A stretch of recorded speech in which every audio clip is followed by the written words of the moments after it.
do a lot of this to train so that we're ready.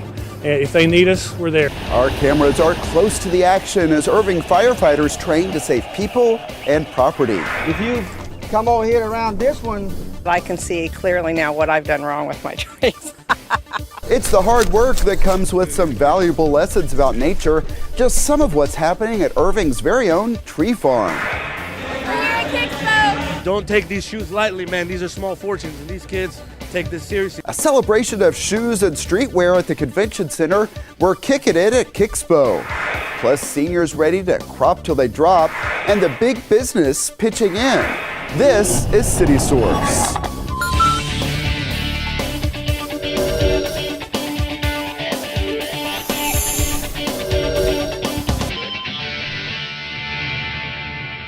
We are going to a place you may have never even known about, Irving's very own tree farm. Hello and welcome to City Source. I'm Thomas Gandy. That story is coming up, but first, Irving firefighters are getting special training inside a simulated burning building at DFW International Airport. The goal is to help them keep their skills sharp and ready to put into action.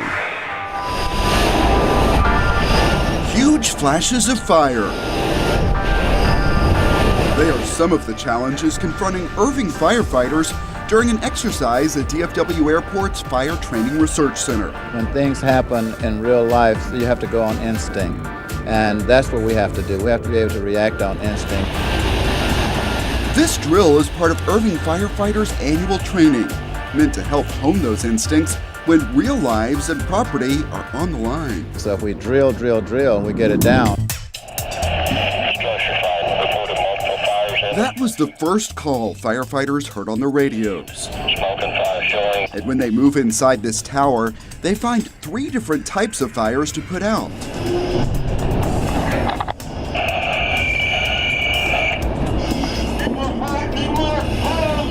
The tall building design is one they can relate to. Look at the area up there in Las Colinas. And then the conditions they find inside. It's as realistic as we can make it. We have simulated smoke and we have simulated fire, so the heat's not like it normally would be, and the visibility usually is a little bit better than what we'll normally encounter on a real fire. Hollywood puts a lot of fire and not much smoke, and you can see where you're going.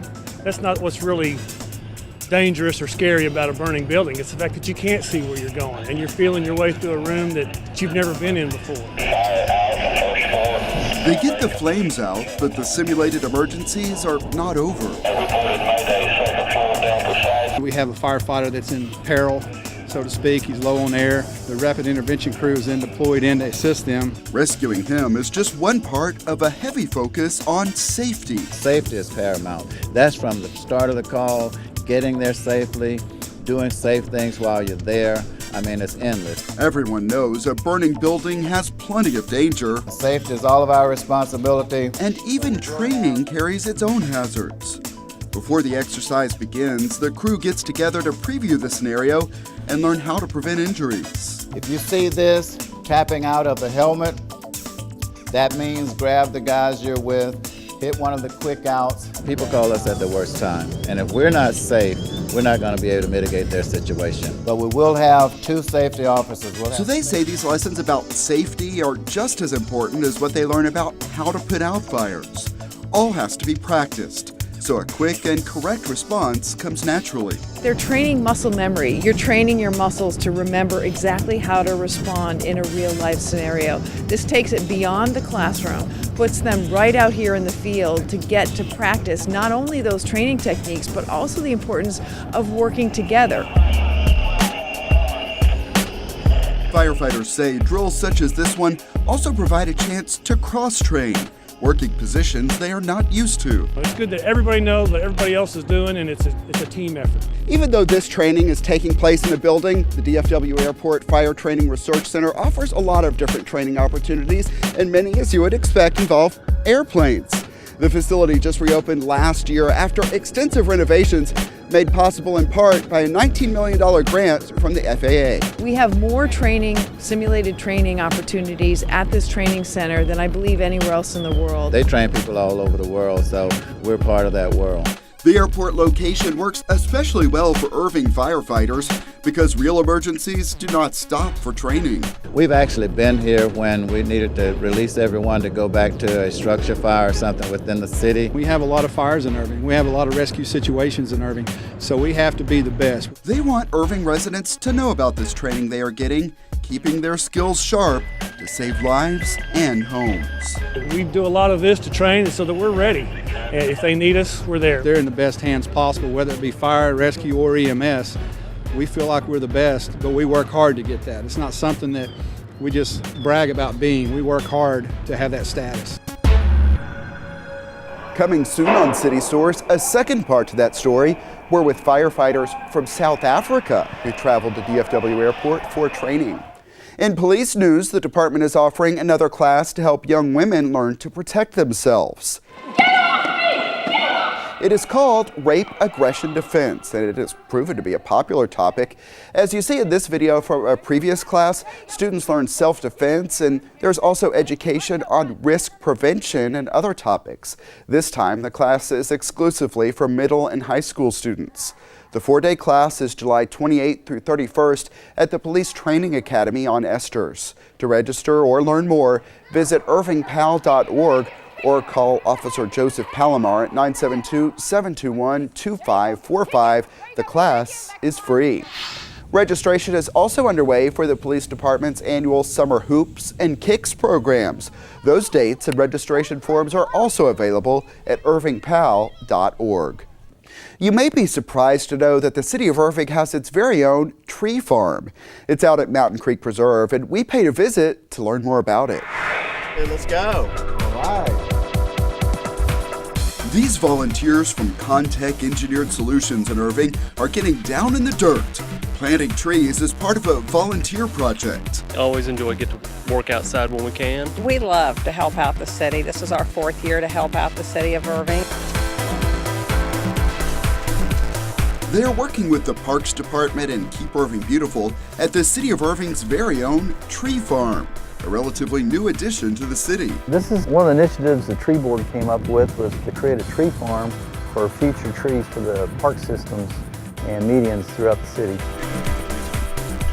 There is more going on here than meets the eye. Before any of this got underway, most of them thought, You just put it in the hole and shovel it with dirt. but on this day they are getting lessons, all the do's and don'ts of planting trees. If you come over here around this one, We're here to teach the people the right way to plant trees. The right way to do is find the root flare, dig the hole, not too low, not too deep. 1 inch, inch and a half above the ground. You buy a tree from a nursery, they grow in a plastic pot, and they're usually in the pot too long and the roots grow in circles.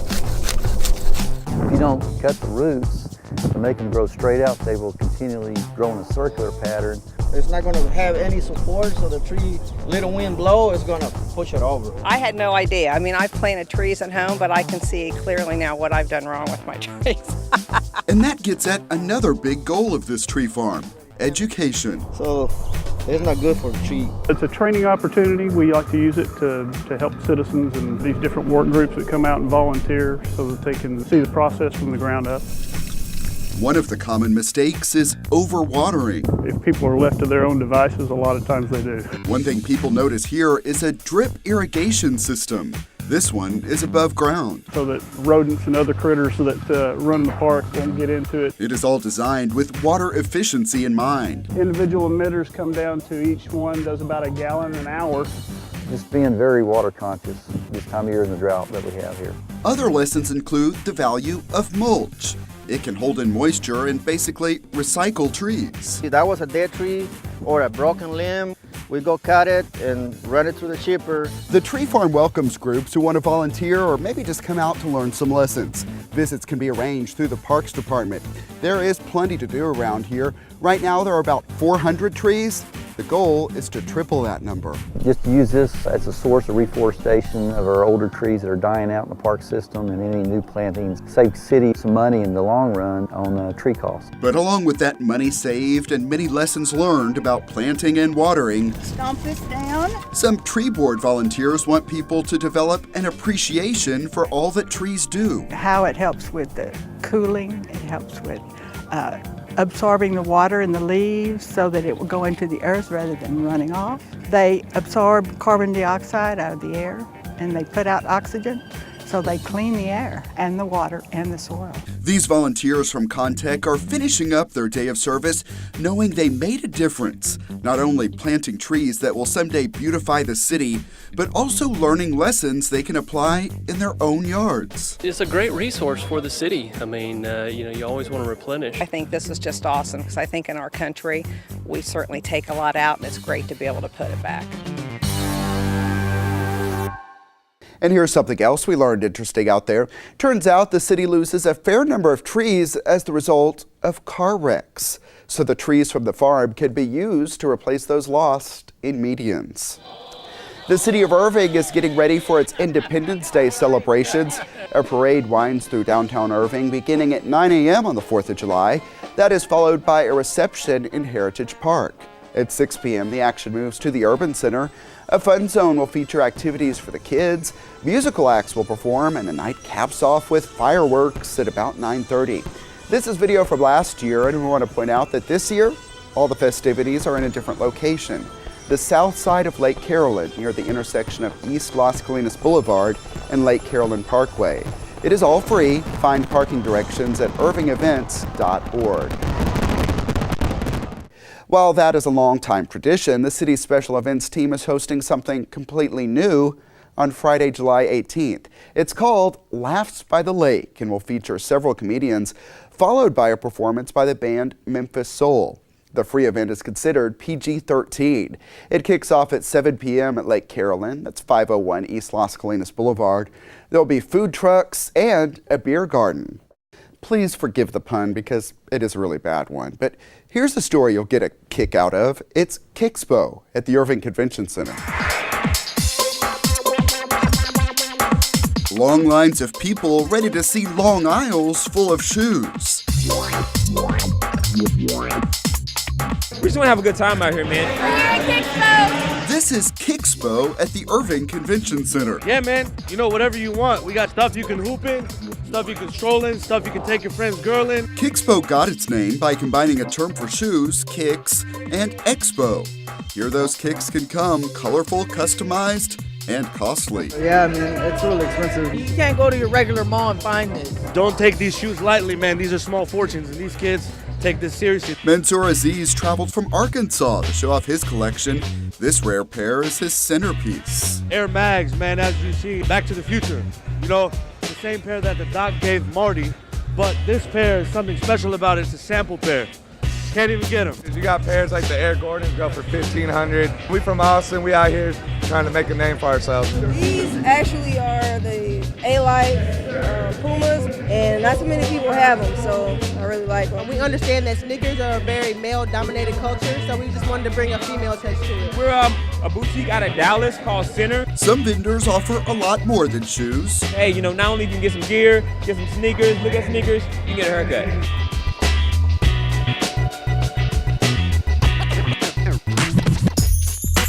Walking around the exhibit floor, we saw some signs that the interest in sneakers may be expanding. I'm about to be 38 years old. My pals are like, what are you doing? You're an idiot. Ryan Munson traveled from Oklahoma City, hoping to make good on his teen years back when he wanted some Air Jordans. I wanted them real bad, didn't get them the whole bit.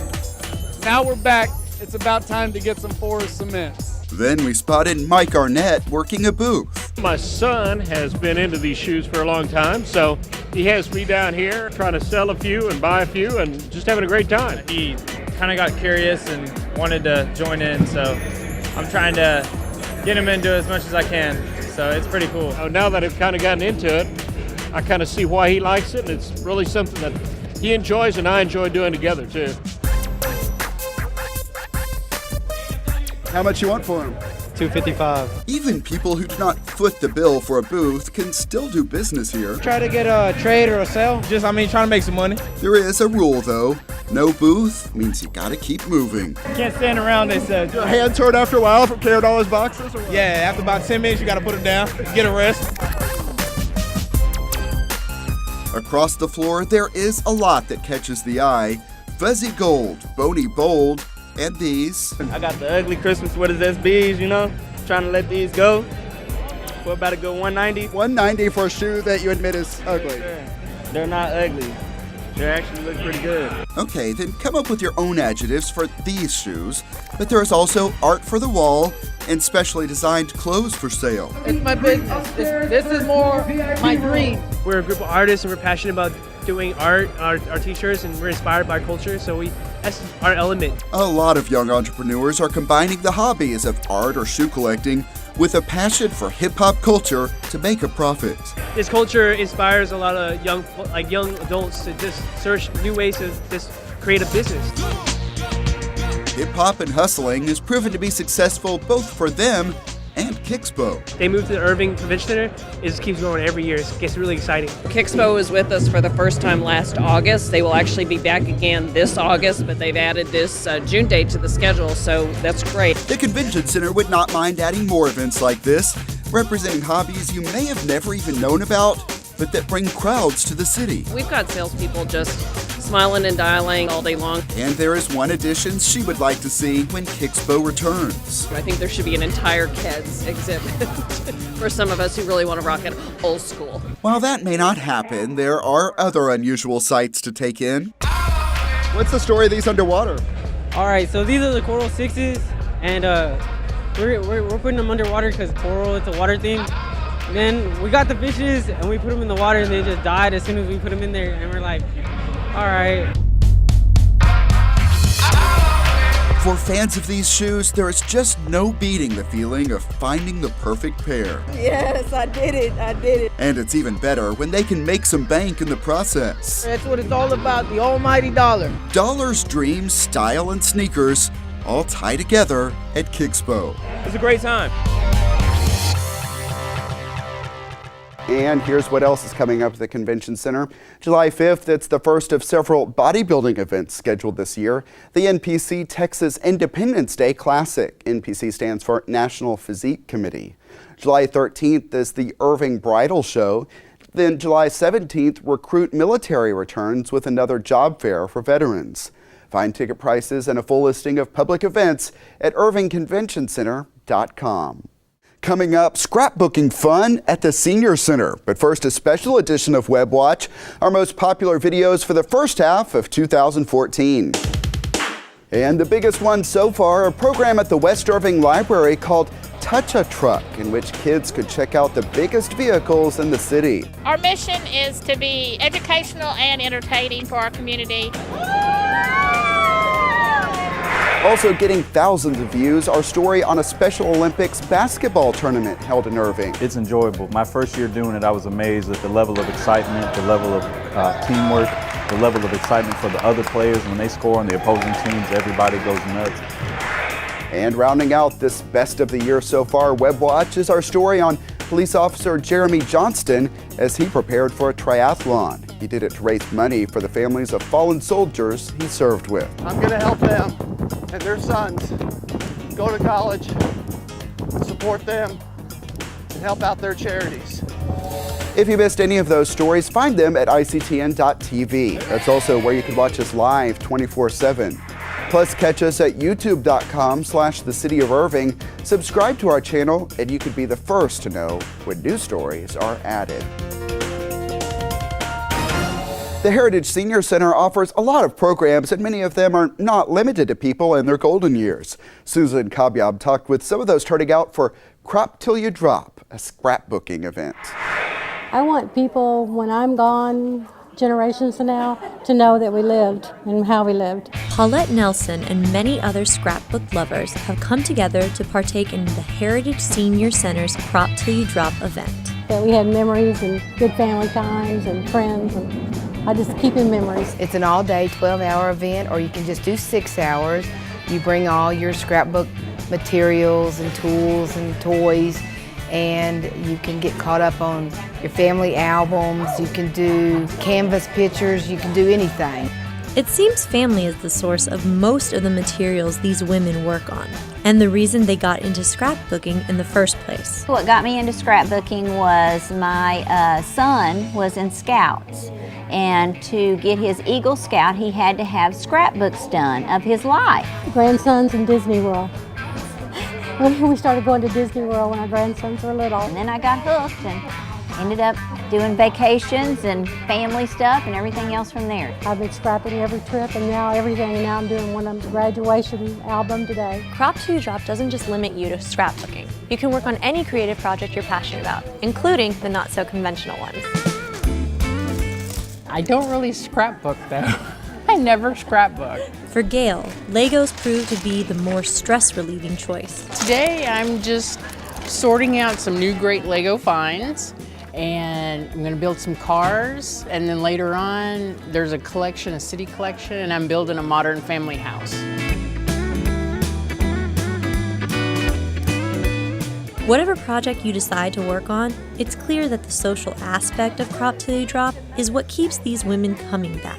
It's a lot of fun. You get to have good fellowship with women and your friends, and you know, when you're working at home, it's so solitude.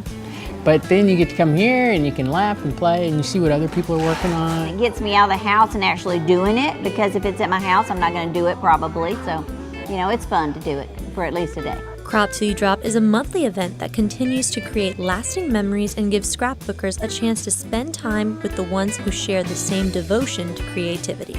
Go back and just look at family, friends, events. To me, that's a big thing. Susan Kamyab for City Source. The Irving Mayor and Fire Department are kicking off their annual Supplies for Success drive. Irving fire stations will be collecting donations of items including binders, backpacks, paper, and more beginning July 7th. Or checks can be sent to Irving ISD, P.O. Box 152637, and the zip code is 75015-2637. The group Keep Irving Beautiful partners with a lot of local businesses, and the latest volunteer effort brought out one of the biggest, Microsoft. Take a look.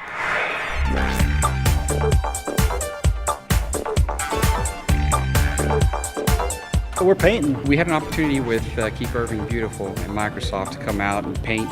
Got some rooms here that we got a whole group together and volunteered to come up here and do some paint work. We were able to bring, a few people today and just be able to have that camaraderie. This is the war paint. I mean, you got to get into the spirit of the whole thing. Microsoft has given us this opportunity to come out. It's a great facility here, and it's great to be able to help. Personally, I enjoy volunteering. I like doing things that you don't really expect a payment, and you kind of put your heart into it a little bit more. We love to partner with both the Parks and Recreation Department and corporations like Microsoft who care about giving back to their communities. We have a big building here, actually a couple of buildings in Irving. There's a lot of people working here, so Microsoft is really keen on working in the community. We like to think of them as a good example to other companies that might like to do the same things. Microsoft is always getting involved in some sort of community service. It feels good. Yeah, always good to see people helping out like that. And Keep Irving Beautiful says it welcomes more groups to get involved. Time now for our Pets of the Week, so let's head out to the Animal Care Campus.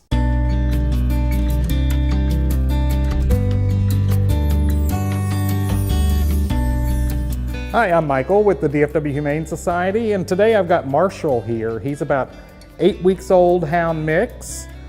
He was rescued from another shelter, and he is normally very playful and active and gets along well with other dogs. He's shared a kennel for a bit, but he's here today looking for a home.